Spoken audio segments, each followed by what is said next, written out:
morning guys. Mauni ang among lakatan nga seedlings no amo ning itanom. Kini siya murag na dagko ni siya kay na late na ni siya og tanom. Pero okay pa kaay siya oh. Tanawa ang iyang mga dahon. Fresh pa kaayo.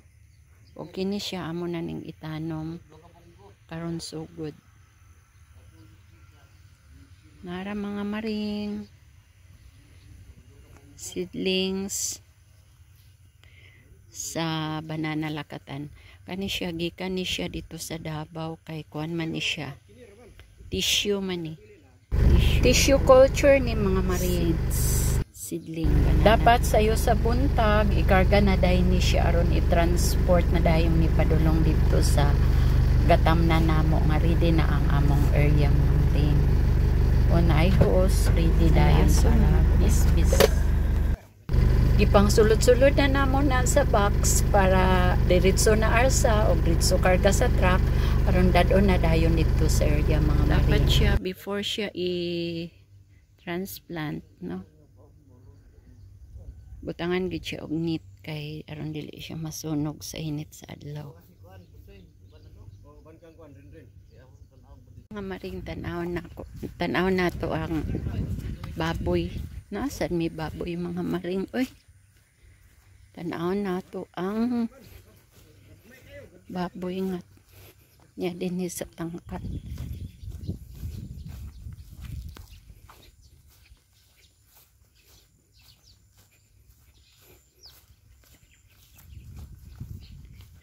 Hilom pa kay sila. Pero pag abot na ako ani magsyagita na ning mga baboya. Welcome. Hello pig. Kini siya duha ni siya ka pig nga mga big na. O dagko na. Dagko mga tsada og lawas. Tindog. O ni siya ang first cage. Kani ikaduha. Mo ni siya ang upat kabok nga baboy. Baktin. O dili na ni siya baktin. Uy dagko na sad siya oh. Oh. Bag-o man gud ni silang bahog. Mo na nga busog. Pig. Dinhita sa third cage. Nara, inigagmay pa ni. Ara man tong usa. Ay naluya. Okay, daghan pa man gud kay ilang mga bahog. Oh. Wow na siya. Oh. Ano siya ang tangkal. Number 3, tangkal. Upat ka mga pig. Number 2, nga tangkal na agyapoy upat ka buksulod. Kani siya first nga tangkal.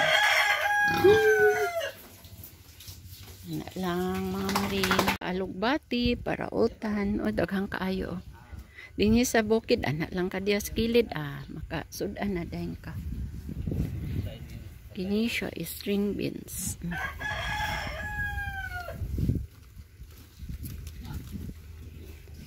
String beans.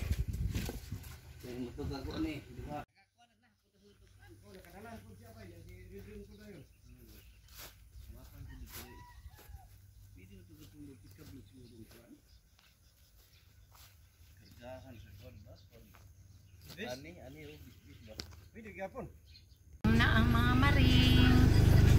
See you for another vlog. Bye!